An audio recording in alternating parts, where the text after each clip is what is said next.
Hello, good morning all of you. 6 Hindi medium science की class. आपका बेटा लेसन 7 स्टार्ट किया है मैंने। पाठ 7 है आपका।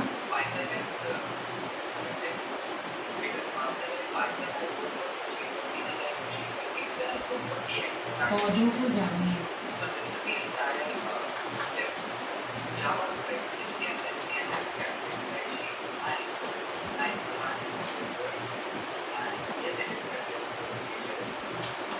पौधों को जानिए।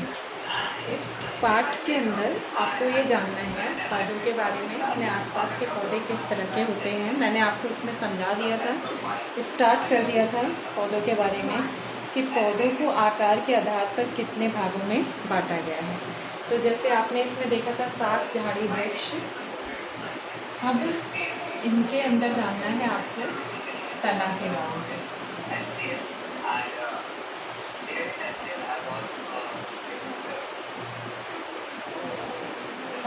पौधों को जानिए में मैंने आपको बताया था कि अपने आसपास जो दिखते हैं पौधे, वो आकार के आधार पर उनका वर्गीकरण अगर किया जाता है तो वो 3 भागों में वर्गीकरण हो सकता है: शाक, झाड़ी और वृक्ष।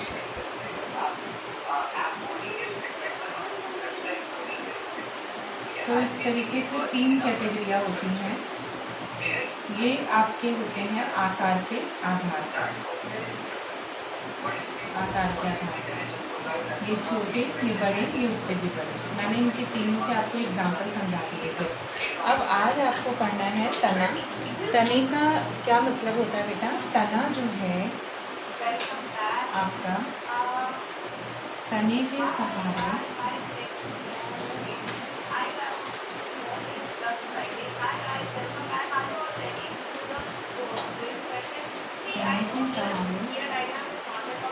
पौधों को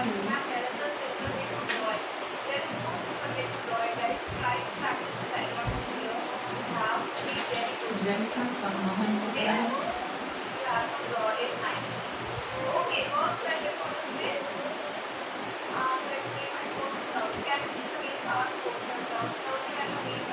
जिसमें खनिज लवण भी मौजूद होते हैं, जिसमें खनिज लवण उपस्थित होते हैं।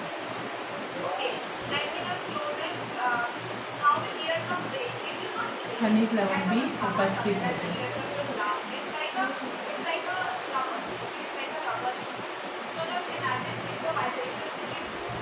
तो इस तरीके से आप बता सकते हैं।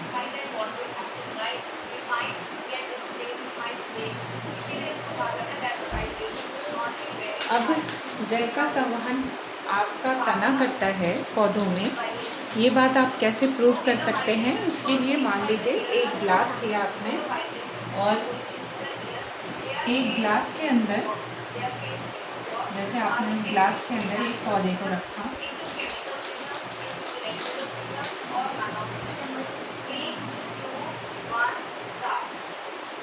उस ग्लास के अंदर जब आप पौधे को रखते हैं और उसके अंदर पानी है,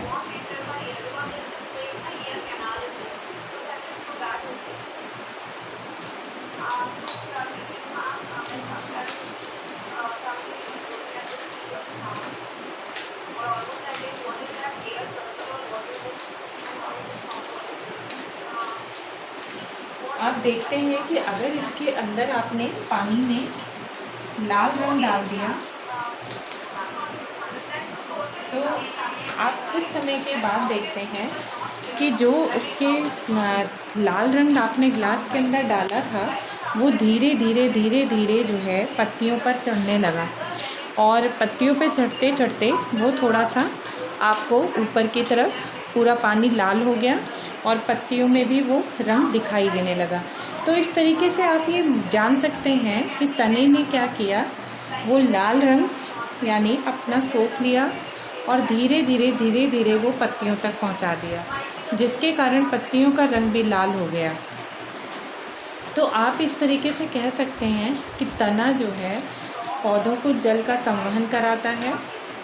जल के संवहन कराने के दौरान जो भी जल में खनिज लवण भी उपस्थित होता है वो भी वो पहुंचा देता है। तो इस तरीके से पौधों को जल के संवहन में खनिज लवण भी प्राप्त हो जाता है। तो इसको हम प्रयोग द्वारा बेटा इस तरह से सिद्ध कर सकते हैं। तो ये तने से आपको पता है, तने से पत्ती, तने से जो है पत्तियाँ जुड़ी होती हैं,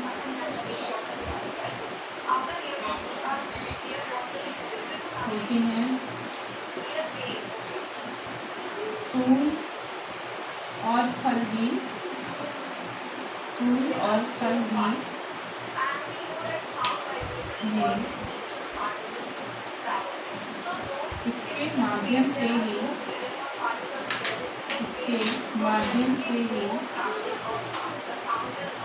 प्राप्त होते हैं।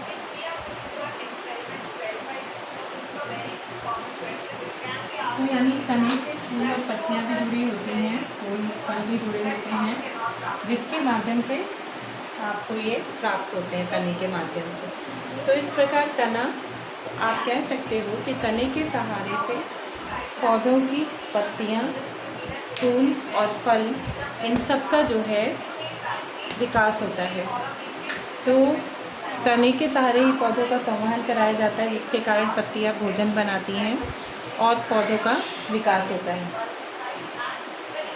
इस प्रकार आप जो है तने के बारे में पढ़ते हैं।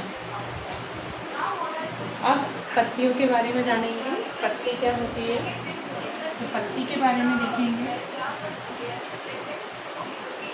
पत्ती की, आप जानते हो, पत्ती पौधों की पत्ती वाला भाग जो होता है वो खाना बनाता है, भोजन बनाने का काम पौधे का पत्ती वाला भाग करता है।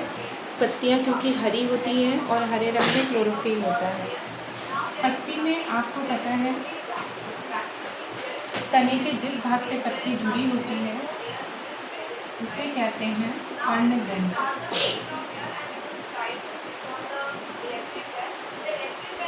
ये तने का वह भाग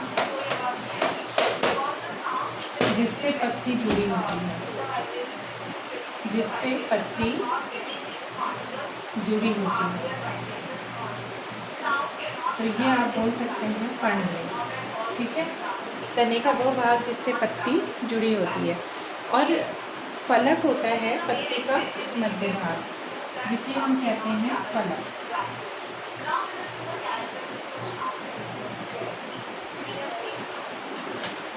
तो आप कह सकते हैं पत्ती का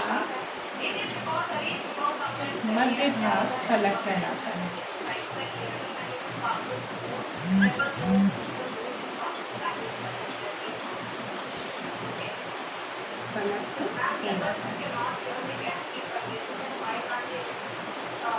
ठीक है, इसमें पत्ती में जो आपको ऐसे दिखती रहती हैं जाली जाली सी, उसको कहते हैं शिराएँ।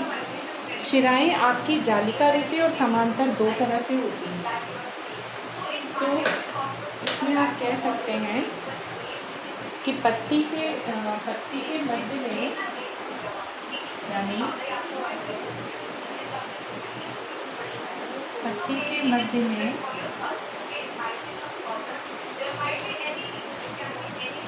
शिराएँ होती हैं। ये दो प्रकार से होती हैं, जिन्हें दो रूपों में बांट सकते हैं, जिन्हें दो रूपों में देखते हैं या वर्गीकृत कर सकते हैं। तो जिन्हें दो रूपों में वर्गीकृत कर सकते हैं वो क्या है?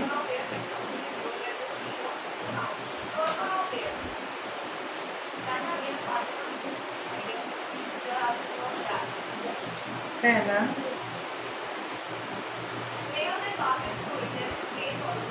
समांतर सिरा विन्यास,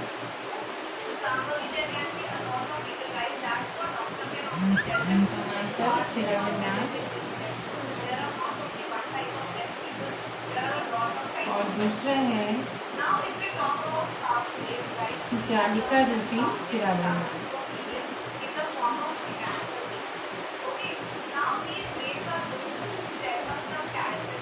जालिका रूपी सिरा विन्यास।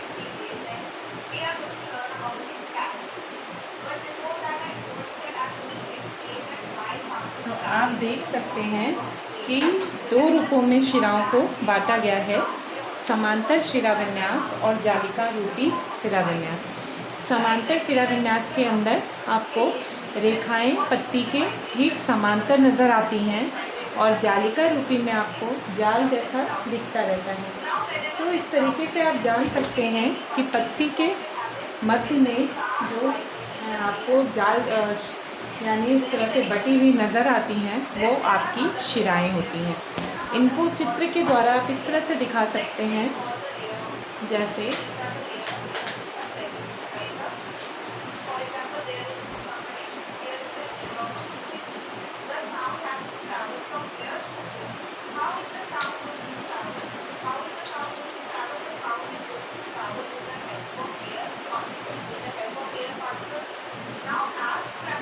ये इस तरीके से आपको दिखते हैं। और एक ऐसी भी होती है पत्ती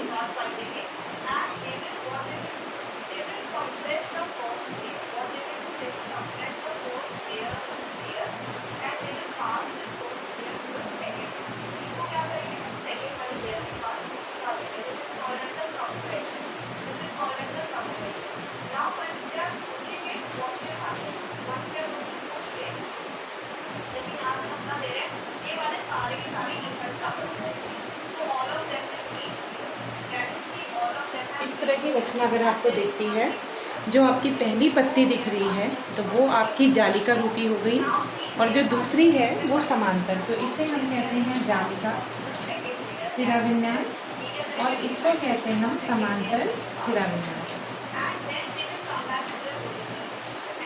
तो आप इस तरीके से इनको समझा सकते हैं।